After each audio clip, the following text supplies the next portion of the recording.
ನಾವೆಲ್ಲರೂ ನಿನ್ನ ಜೊತೆಗೆ ಇದ್ದೀವಿ. ನೀನು ಖುಷಿಯಾಗಿರಮ್ಮ.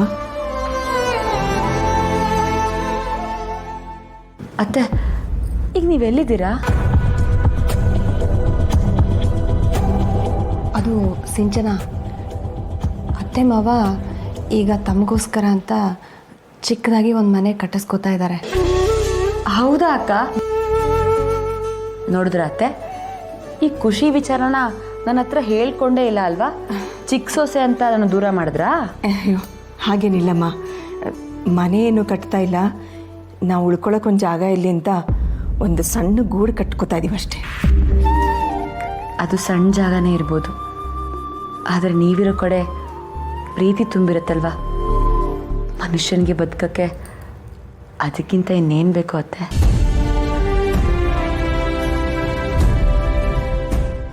ಆ ಪ್ರೀತಿ ಅನುಭವಿಸೋ ಅದೃಷ್ಟ ನನಗೂ ಇತ್ತು, ಆದರೆ ನನ್ನ ಕೈಯಾರೆ ನಾನೇ ಕಳ್ಕೊಂಡ್ಬಿಟ್ಟೆ. ಅದಕ್ಕೆ ಈ ಒಂಟಿತನ ಇನ್ನವನ್ನ ಅನುಭವಿಸ್ಲೇಬೇಕು. ನಿಜ ಹೇಳಿ ಅತ್ತೆ, ನೀವು ನನ್ನ ಕ್ಷಮಿಸಿದ್ದೀರಾ ಅಲ್ವಾ? ನನ್ನ ಮೇಲೆ ಏನು ಬೇಜಾರಿಲ್ಲ ಅಲ್ವಾ? ನಾನು ಆಗ್ಲಿಂದ ಹೇಳ್ತಾ ಇದ್ದೀನಿ, ನೀನು ಒಂಟಿ ಅಲ್ಲ. ನಿನ್ನ ಹೊಟ್ಟೆಲಿ ಒಂದು ಪುಟ್ಟ ಮಗು ಇದೆ, ಗೊತ್ತಾಯ್ತಾ? ನೀನು ಸಂತೋಷವಾಗಿರಬೇಕು. ಒಳ್ಳೆ ಮಾತಲ್ಲಿ ಕೇಳಿಲ್ಲ ಅಂದರೆ ಅತ್ತೆ ಅನ್ನೋ ಅಧಿಕಾರನ ಚಲಾಯಿಸೋಕ್ಕೂ ಬರುತ್ತೆ, ಗೊತ್ತಾ?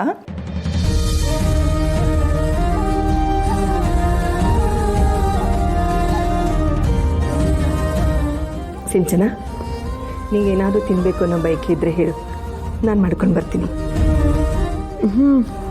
ಅತ್ತೆ, ನೀವು ಮಾಡೋ ಮಾವಿನಕಾಯಿ ಚಿತ್ರಾನ್ನ ನಂಗೆ ತುಂಬ ಇಷ್ಟ, ಮಾಡಿಕೊಡ್ತೀರಾ? ಮತ್ತು ನಾನು ಮಾವಿನಕಾಯಿ ಚಿತ್ರಾನ್ನ ಮಾಡಿದ್ರೆ ಚೆನ್ನಾಗೇ ಇರಲ್ಲ ಅಂತ ಬೈಕೋತಾ ಇದ್ದೆ. ಅದು ಆವಾಗ ನಿಮ್ಮ ಕೈ ರುಚಿ ನಂಗೆ ತುಂಬಾ ಇಷ್ಟ, ತಿನ್ನಬೇಕು ಅನ್ನಿಸ್ತದೆ. ಪ್ಲೀಸ್ ಮಾಡಿಕೊಡಿ ಅತ್ತೆ.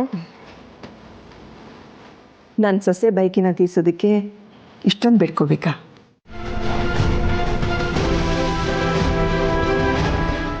ಜಾನು, ಎಲ್ಲಿಗೆ ಹೋಗ್ತಿದ್ಯಾ? ನೋಡು ವಿಶ್ವ, ನನ್ನ ತಡಿಬೇಡ. ನಾನು ತುಂಬ ಯೋಚನೆ ಮಾಡಿನೇ ನಿರ್ಧಾರಕ್ಕೆ ಬಂದಿದ್ದೀನಿ. ನಾನು ಇಲ್ಲಿ ಇರಲೇಬಾರ್ದು, ಅದೇ ಸರಿ. ಜಾನು,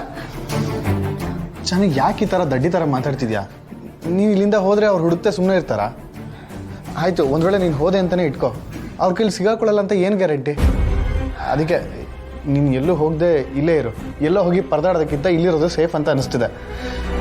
ಹೇಗಿದ್ರು ನಾನು ಇಲ್ಲೇ ಇರ್ತೀನಲ್ಲ, ನಿನ್ನ ಸೇಫ್ ಆಗಿರೋ ಥರ ನಾನು ನೋಡ್ಕೋತೀನಿ. ವಿಶ್ವ, ಜಾನು, ಇವಾಗ ನನಗೆ ನಿನ್ನ ಮೇಲೆ ಆ ಥರ ಯಾವುದೇ ಫೀಲಿಂಗ್ಸ್ ಇಲ್ಲ. ಆದರೆ ನೀನು ಚೆನ್ನಾಗಿರಬೇಕು, ಕಷ್ಟಪಡಬಾರ್ದು ಅನ್ನೋದು ಅಷ್ಟೇ ನನ್ನ ಕನ್ಸರ್ನ್. ಇವಾಗ ನೀನು ಇಷ್ಟು ದಿನ ಅನುಭವಿಸಿರೋದೇ ಸಾಕು.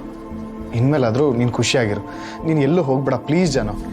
ವಿಶ್ವ, ನಾನು ಬಚಾವಾಗೋದಕ್ಕೆ ಇಲ್ಲಿದ್ರೆ ಅದರಿಂದ ನಿನಗೆ ತೊಂದರೆ ಕಾಣೋ, ಅರ್ಥ ಮಾಡ್ಕೋ. ಆಯಿತು, ತೊಂದರೆ ಆಯಿತು ಅಂತಲೇ ಇಟ್ಕೋ, ಎಲ್ಲ ಗೊತ್ತಾಯಿತು ಅಂತಲೇ ಇಟ್ಕೋ. ಏನಾಗ್ಬಿಡುತ್ತೆ? ಅದೇನೇ ಇದ್ರೂ ನಿಂತು ಫೇಸ್ ಮಾಡ್ತೀನಿ. ಅದನ್ನು ಬಿಟ್ಟು ನೀನು ಹೋಗ್ತೀನಿ ಅಂತ ಮಾತ್ರ ಹೇಳ್ಬೇಡ ಜಾನು. ಯಾಕೋ ತುಂಬಾ ಭಯ ಆಗ್ತಿದೆ. ನಂಗೆ ಅಪ್ಪ ಅಮ್ಮನ್ನ ತುಂಬ ನೋಡಬೇಕು ಅಂತ ಅನಿಸ್ತಿದೆ. ಪ್ಲೀಸ್ ಹೇಗಾದರೂ ಮಾಡಿ ನನ್ನ ಕರ್ಕೊಂಡು ಹೋಗ್ತೀಯಾ?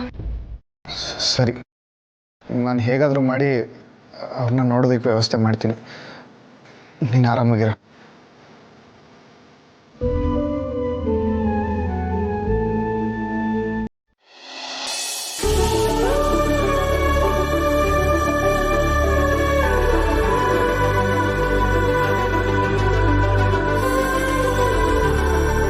ಯಾಕಮ್ಮ, ಖಾರ ಜಾಸ್ತಿ ಆಯ್ತೇನೆ? ಇಲ್ಲ ಅತ್ತೆ, ಪ್ರೀತಿ ಜಾಸ್ತಿ ಆಯಿತು. ನಾವೆಲ್ಲರೂ ಜೊತೆಗಿದ್ದಾಗ ಆ ಮನೇಲಿ ಏನಾದ್ರು ಸಂಭ್ರಮ ಪಡಬೇಕು ಅಂದರೆ ಜೊತೆಯಾಗಿ ಬೆಳ್ದಂಗೆ ಊಟ ಮಾಡ್ತಾಯಿದ್ವಿ. ಆಗ ನೀವು ಎಷ್ಟು ಚೆನ್ನಾಗಿ ಪ್ರೀತಿಯಿಂದ ನಮ್ಮೆಲ್ಲರಿಗೂ ಕೈ ತುತ್ತು ಹಾಕ್ತಿದ್ರಿ. ನಾನೇ ಕೋಪ ತೋರಿಸ್ತಾ ಇದ್ದೆ ಅಲ್ವಾ? ಆ ಕೈ ತುತ್ತು ಮಹತ್ವ ನನಗೆ ಗೊತ್ತೇ ಇರಲಿಲ್ಲ. ಆದರೆ ನೀವು ಇವತ್ತು ತಿನ್ನಿಸ್ತಾ ಇದ್ರೆ ಅದು ರುಚಿ, ಪ್ರೀತಿ, ಅದ್ರ ಅನುಭವ ನನಗಾಗ್ತದೆ ಅತ್ತೆ. ಹುಚ್ಚುಡುಗಿ, ಹೀಗೆಲ್ಲ ಕಣ್ಣೀರು ಹಾಕಬಾರ್ದು. ನೋಡು, ನಿನಗೇನು ಇಷ್ಟ ಆಗುತ್ತೋ ಅದನ್ನು ಮಾಡಿಸ್ಕೊಂಡು ಹೊಟ್ಟೆ ತುಂಬ ತಿನ್ನಬೇಕು. ಆಗಲೇ ನೀನು ನಿನ್ನ ಮಗು ಚೆನ್ನಾಗಿರೋದು, ಗೊತ್ತಾಯ್ತಾ? ಅಂದಹಾಗೆ ಡಾಕ್ಟ್ರ್ ಹತ್ರ ಹೋಗಿದ್ರಾ? ಎಷ್ಟು ತಿಂಗಳಂತೆ? ಮಗು ಚೆನ್ನಾಗಿ ಬೆಳೀತಿದೆ ತಾನೇ? ಇಲ್ಲ ಅತ್ತೆ, ಡಾಕ್ಟರ್ ಹತ್ರ ಹೋಗಿಲ್ಲ.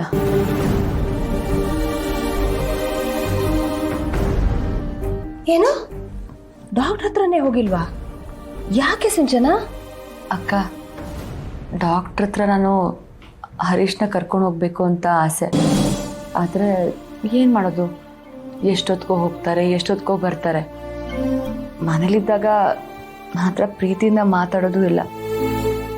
ಅವ್ರಿಗೆ ಅಪ್ಪ ಆಗ್ತಿದ್ದೀನಿ ಅಂತ ಮೋಸ್ಟ್ಲಿ ಖುಷಿ ಇಲ್ಲ ಅಂತ ಅನ್ಸುತ್ತೆ. ಈ ಮನೆಯವ್ರಿಗೂ ಅವ್ರದ್ದೇ ಆದಂಥ ಕೆಲಸ, ಬ್ಯುಸಿ ಆಗಿದ್ದಾರೆ.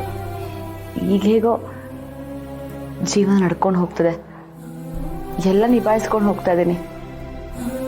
ಆದರೆ ಮುಂದೆ ಮಗು ಆದಮೇಲೆ ಅಪ್ಪ ಏನು ಮಾಡ್ತಿದ್ದಾರೆ ಅಂತ ಮಗು ಕೇಳಿದ್ರೆ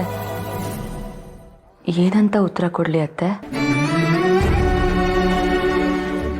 ಏನಮ್ಮ, ನೀನಾದರೂ ಅವನಿಗೆ ಒಂದು ಕೆಲಸಕ್ಕೆ ಹೋಗು ಅಂತ ಹೇಳ್ಬಾರ್ದಾ? ಹೇಳೋ ಅಂಥ ವಯಸ್ಸಾಗತ್ತೆ. ಅವರೇ ತಿಳ್ಕೊಂಡು ಹೆಂಡತಿ ಮಗುನ ಚೆನ್ನಾಗಿ ನೋಡ್ಕೊಳ್ಬೇಕು ಅಂತ ಅವ್ರಿಗೆ ಅನ್ನಿಸ್ಬೇಕಲ್ವಾ? ನಾನು ಫೋರ್ಸ್ ಮಾಡಿ ಹೋಗಿ ಅಂತ ಹೇಳಿದ್ರೆ ಏನೋ ಕಾರಣಗಳು ಹೇಳಿ ಕೆಲ್ಸಕ್ಕೆ ಹೋಗೋದನ್ನು ತಪ್ಪಿಸ್ಕೊಳ್ತಾರೆ. ಅದಕ್ಕೆ ನಾನು ಸುಮ್ಮನೆ ಆಗ್ಬಿಟ್ಟೆ. ಅಯ್ಯೋ, ಅವನು ಮೊದಲಿಂದನೂ ಸ್ವಲ್ಪ ಹಾಗೆ. ಆದರೂ ಅಕ್ಕ,